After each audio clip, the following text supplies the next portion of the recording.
Mwaramutse abandi nabo mwiriwe nizere ko meze neza aho muherereye hose kaze muri baho ibiganiro mutegurirwa na Nathalie na Olivier turabaha ikaze aho turi nizere yuko biriko birabafasha turashimiye abantu batandukanye bariko baratwandikira batubwira yuko ibiganiro na cyane yisuje tugezeko kuyerekeranye n'ibikomere byo mu mushaha yuko hari ico biriko birabafasha hari aho biriko birabakura hari aho biriko birabashikana n'ukuri Imana ibandanye bagira neza ndizeye yuko n'abandi aho bazobifatira umwanya hari aho bizobakura kandi hari aho bizobashikana na cyane bizobaha kubohoka kuruhuka surtout kubaho ijambo ry'Imana ratubwira muri Yohana ikigabane c'10 ku murongo w'10 ngo umusuma ntazobona n'ikindi atari ukwiba kwica no gutikiza ngo ariko jewe naje kugira ngo zironke ubugingo kandi ziburonke busagutse nawe uyu munsi uriko uratumviriza Yesu aragomba yuko ubaho ubugingo busagutse nagomba gutangura dusenga data mw'izina rya Yesu nongeye kugushimira kubw'iyo opportunité yo kuvugisha abantu bawe ndasaba ngo ukore ko umutima wose warandutse umutima wose wabaye abandonné umutima wose wabaye rejeté Mana umuntu wese yumva muri societe abayemo mu kazi arimwo ahabaye mu gihugu yumva yuko umenga yaratawe atemewe 100% yamagira ivyo ashoboye vyose amayeforo ateka umutwe kugira ngo ashobore kwemerwa ndasaba Mana ngo umuhe akaruhuko muri wewe uvugane n'abantu bawe batahure kubazi kandi batahure kubitayeho ni mw'izina rya Yesu ndabisaba amen. Rero nagomba kubibutsa yuko twariko turavuga igikomere cya kabiri igikomere c'ugutabwa igikomere ca roje twariko turavuga ibintu bitandukanye vyerekana canke bigaragaza umuntu yatawe uko kenshi akunda kwifata canke uko akunda kwigenza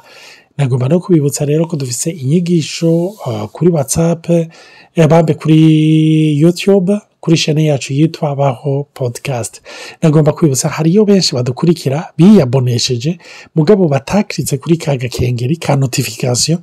nico gituma rero niyo dushize ikintu gishasha ari umuntu atabimenya ariko barakritse kuri notification twamye turaba mu statistique mu bantu bamaze kwiyabonesha novuga ni nka 30% gusa bamaze gufyonda kuri notification murashobora guklika kuri kaga agakengeri mubona ni notification donc ikintu cyose dushirako muco mukibona Imana rero ibahezagire ingenda bahena tarabaramutse amen. Ndabaramukije kandi nukuri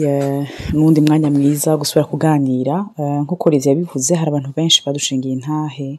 hari n'abantu benshi banadusavye abagenzi babo ngo tubasubize mu magroupe tubashire mu magroupe bumvirize turazi ko kino kiganiro kandi kigeze kuvyerekeye ivy'umushaha iyo umuntu amaze kugitara kanacumva kiranamufasha ndashimira Imana abantu bamaze kudishingira intahe abanambwiye ati nukuri hariho nigihe nigeze gushwa hari n'umuntu weze kuganira arambwira ingorane yagize mu rugo ndambwira nti nukuri ndagutahura ntariko urumviriza ivyerekeye ibikomere hanyuma cananshingira intara arambwira ati bwa bundi wa muntu wanje namutaye kwishavu kumbe nije nafise nije narindemvye rero kenshi burya intambara dufise bwina canke ibikomere dufise bwina nico gitera infection ku buryo n'ubuzima tubonamo iyo watawe ubona ko baza kuguta iyo wahebwe ubona ko baza kuguheba n'ibindi bikomere byose tuzobona rero kenshi ayo marori tutezwe kuyakura kugira twambara amarori Kristo yaduhaye atuvura amaso aduhe vision y'ukuri uvuze iconya cyane buka wa mugani w'abarundi ngo umuntu ntatinye ishamba atinya ico barihuriyemo nivyo nyene umuntu yatawe yamba yitega yuko umwanya wari wo wose agira asubire gutabwa naho yicara hose nahaba hose aguma atinya akumva yuko si kibanza kiwe umenga yamba ari ready nico gituma na maske yambara ari yufuya absolument rero iyo umuntu amaze gutahura iyo ntambara afise mu buzima bwiwe vy'ukuri birafasha birabohora biratuma ureka no kutakumwikoma abantu ukavuga uti erega ndaremvye nta muntu numwe akira atabanje gutahura ko agwaye nta muntu numwe akira atamaze kubona yuko afise ibimenyetso byo kuremba kuko kenshi iyo tutaremvye turavuga ati biraza guhera canke namenetse umutwe birahera, ariko iyo umaze kumenya ko ingwara wari ufise y'amara naho wayisuzuguye yari ikomeye bituma uja kwa muganga, kandi umuganga yaguhaye umuti urakira kandi ukumva uraruhutse. Rero n'umunsi turaza kubandanya tugerageze tuvuge ku vyerekeye ivyo gutabwa, n'ukuri n'igice kidasanzwe kibabaza. Twaraganiriye cane, hari nabigeze no kuvuga kubijanye ku ntayo Olivier yatanze, baratubwira ati nukuruguruye ibintu vyinshi. Hari no wadutelefanya aratubwira ati nenze ngo ndijenyere ngo nakomeretse mu ma eglise mu mayishengero n'ibiki, namwe nto nturi umwe muri babiri, muri benshi, turi benshi cane. Kubera iki? Kuko hari ivyo twazanyemwo, hari abo twasanzemwo bakiremvye, hari abatubabaje kuko bababajwe nabo n'ubuzima. Rero nico gituma iyo umaze gutahura ivyo bintu vy'ibikomere bitema n'abagukomerekeje ubatahura ubanabaharira. Rero twaravuze ikintu nashaka kuvuga uno munsi tubandanyiriza ko nuko umuntu yatawe kenshi yumva ari wenyene, arumva ari muri solitude, arumva yuko naho yari mu bantu ni wa muntu aguma yumva ko ari wenyene, bitamugwa nabi kuguma wenyene. Waba uvuga uti none ganatari uwo muntu kasa nk'umumelankoli, umuflegmatike canke baba melankolike cane bakunda ko bari bonyene. Nivyo birashika ugasanga ico kintu urashobora kukibona ku melankolike. Ummelankolike biramuryohera ntaco bimutera ikibazo, ariko uwundi wabikora kuko yigeze kubabazwa n'abantu, bisigura ni nk'umusanga yakunda ishengero ry'abantu cyangwa umukorehi, ariko usanga kubera yatawe yakomeretse, kandi plus ico gikomere ni kinini gifise imizi minini, plus ni haca ashaka kuba ari wenyene. Rero kugira umenye ico kintu mbe bikora wenyene kuko utinya ko bagukomeretsa canke pfumva ari vya grave. Franchement hari abantu wumva ari mu bantu nk'umumelankolike ashaka ko ari mu bantu yego akamenyera, mugabo biramugwa neza cane kumva umenga yogena nk'ahana akaruhuka abantu non pas kwa banka, mais parce que yumva la solitude ni ibintu vyiwe, arakunda ya independance. Par contre uyundi nawe abikora kuko ahunga, kuko atinya abantu ko basubira kumubabaza. Turiko turavuga igikomere cyo gutabwa. Hariyo nk'uko Nathalie yaraje kubivuga, aravuga umuntu yaduhamagaye ariko aratubwira ati je narinze yuko ari je nyene no banarakomerekeye mw'ishengero. Nagomba kukubwira wowe uri kuratumviriza uyu munsi buryo umuntu akomerekera ahamara umwanya munini. Urumva ntuzokomerekera muri Kongo uba mu Burundi, uzokomerekera mu Burundi. Ntuzokomerekera mu kabare uba mw'ishengero ariyo upasa umwanya munini, nukuvuga ukomerekera aho umara umwanya munini. Ndibuka hariyo ijambo Yesu yigeze kuvuga, ariko aravuga ngo so wo mwijuru agwishiriza imvura ababi n'abeza, agahizuba ababi n'abeza. Hama ikintu nagerageje kwiyumvira, mbega igiterwa gikeneye iki? Gikeneye izuba n'imvura. Hamwe coronka imvura gusa kirapfa, hamwe coronka izuba gusa kiruma. Donc rimwe na rimwe hari igihe abantu bagereranya imvura kumbure n'umugisha, izuba bakabigeranya na l'étendure, ibibazo, ibihe bigoye, ibihe bikomeye. Mugabo igitwenza ivyo uko ari bibiri vyose bifise amamuka amwe, biza bizanana hejuru. Imvura ntiza iva munsi ngo izuba naryo rizanana hejuru. Aha ngomba kuvuga iki? Ngomba kuvuga ngo aho wahezagiriwe niho ukomerekera, kandi aho wakomerekeye niho uhezagiriwe. Reka ndabisubiremo. Twaravuze ku buzima bwa Yosefu aho yahezagiwe, se yaramukunze aramutonesha, amwambika ikanzu y'amabara menshi, yari ikanzu profetike paraporo yaho Imana izomurungika agashobora kuba isoko, insource y'imiryango myinshi y'amahanga menshi. Kandi turabona yuko inzara aho yateye, amahanga menshi yavuye hirya no hino agenda muri Egiputa, aba ari we ayagaburira. Donc ariko turabona yuko muri uwo muryango nyene niho bamutaye mu gisumanyenzi, mu kinogo, bagomba kumwicisha amabuye, baranamudandaza kwa Potifari turabona yuko yahagize umugisha, ariko kwa Potifari niho umugore wiwe yamudendereje. Muri prison turabona yuko yahaboneye faveur, ariko muri prison nyene aribagirirwa donc ni ukuvuga aho wakomerekeye ntukahavume burya hariyo umugisha uhakura kandi aho waronkeye umugisha ntujyane ngo uherezeyo ntihazobura igikomere uhakura nuko biri ku isi ni ibintu bibabaje ni ibintu bitangaje ni ibintu bigoye kumva nico gituma uyu munsi hari abantu bibaza bati kubera iki ahantu ariho nkomerekera ni kubera niho umara umwanya ni mu muryango wawe nibo mupasana umwanya nibo mugumana umwanya munini nico gituma rero nagomba kubabwira ntimwibaze ibintu birefu ibintu birebire mu nyuma turaza kuvuga ku byerekeranye n'igituma abantu batabwa canke bashobora kuba rejete kumbura uraza gukuramwo novuga inyishu yawe hama ikindi gatoya nagomba kuvuga ko ku byerekeranye n'ico gikomere c'ugutabwa igikomere c'ugutabwa novuga nico fondation canke nico base nico rufatiro rw'ibindi bikomere vyose ntushobora kuba yumiriye utabaye rejete ntushobora kuba abandone ofu utabaye rejete exact urumva ntushobora guhemukirwa utabaye rejete ntushobora kurenganya utabaye rejete rero byose bigaruka kuri iki kintu ni naho bavuga abashakashatsi bavyize ko bavyanditse ko bariko baravuga yuko iki ngo nico gikomere ca mbere kinini ni naco gisa n'igitangurira vyose kuko ibindi vyose biza bikomoka kuri iki ntushobora guhemukira umuntu utataye muri wewe ntushobora kurenganya umuntu utataye muri wewe ntushobora kwabandona umuntu muri wewe utataye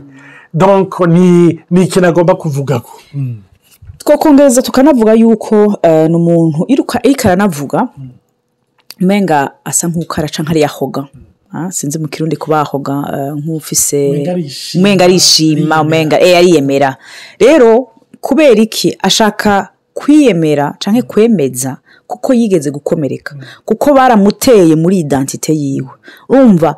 aca burya umuntu wese bakomerekeje muri identite yiwe aragerageza kwijustifia en fait muri iyo arrogance ni nko kwijustifia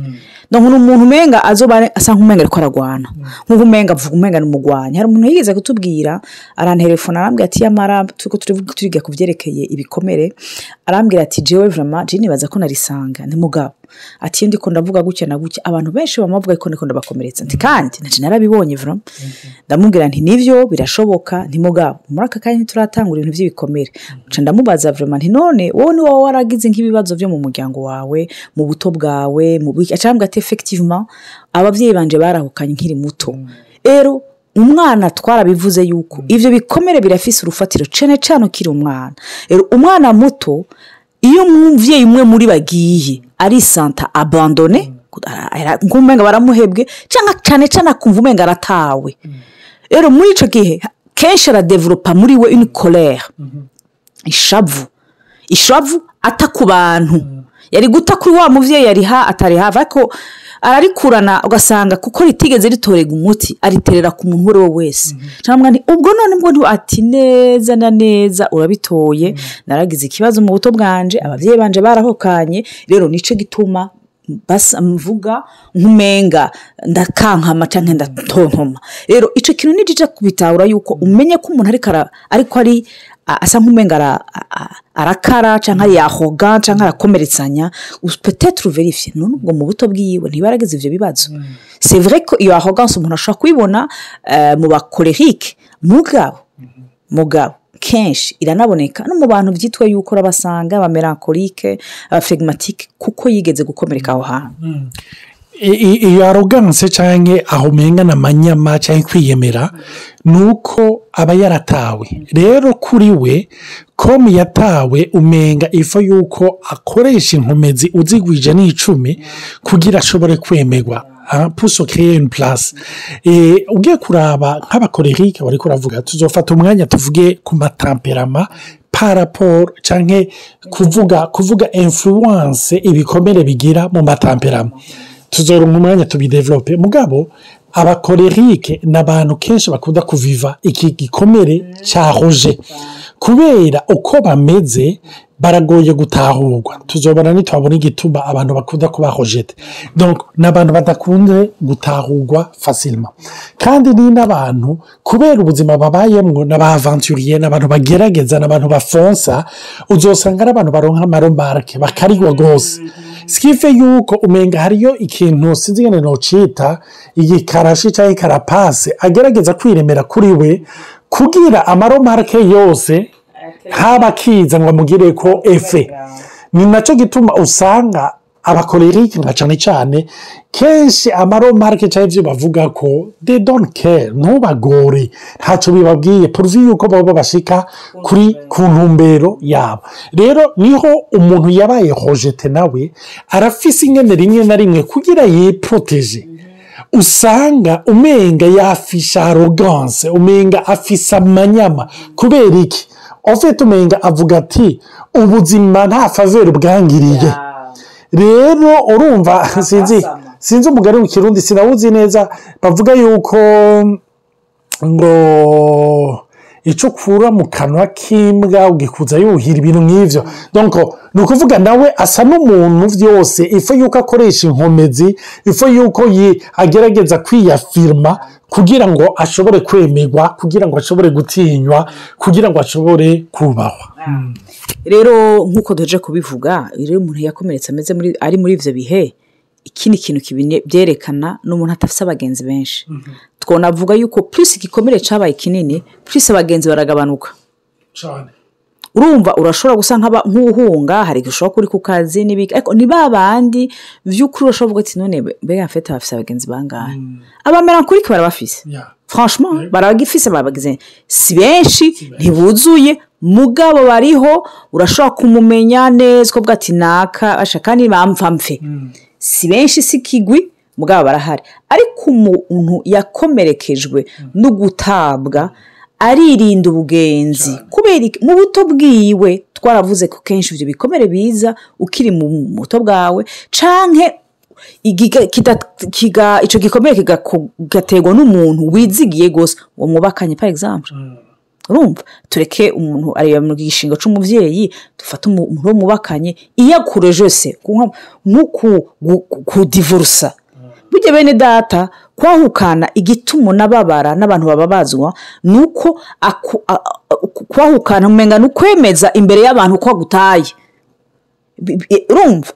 mwahora mukundana mutaragira ubukwe uravuga uti bana bipfiriye muri igi ntivyari bwaje habona canke ntitwari bwashire mu kigaragaro nyene ngo biboneke gose ariko iyo wagize ubukwe ukaba warakoye warubatse waratumiye abantu waravye abana hamuka shugera ahantu uvuga uti tubivemo donc uwo muntu arumva kumenga aratawe hari umwe muri bo antuka atubundi rero kenshi ico kintu kirakubabaza no soma ko kiza kukwimiriya biga urumva kutewe cane gose mu mutima wawe bigatuma vy'ukuri ushobora kumva umengura n'abantu batagira abagenzi niyaba abavyeyi baragutaye niyaba wo muwakanya yaragutaye vy'ukuri umva usigaranye abagenzi bo uronka nibanga no n'umuntu atagira abagenzi kandi rero avuga amajambo make kugira yegvite gushobora kuja muri situation yotuma akomereka kandi umuntu ari très prudent ariko tuzobandanya ikindi gihe Imana bahezagire abafise ibibazo bene data mutwandikire vy'ukuri ndashaka gushimira naho arabadusengera mubandanye bene data mudusengera cyane cyane musengere abantu bakeneye kumva izi enseignement bumvirize vy'ukuri kugira bakogweko musengera abo bantu bose vy'ukuri bakeneye kubohoka Imana bahezagire mugira umunsi mwiza canke umugoroba mwiza bivanye naho muri amen.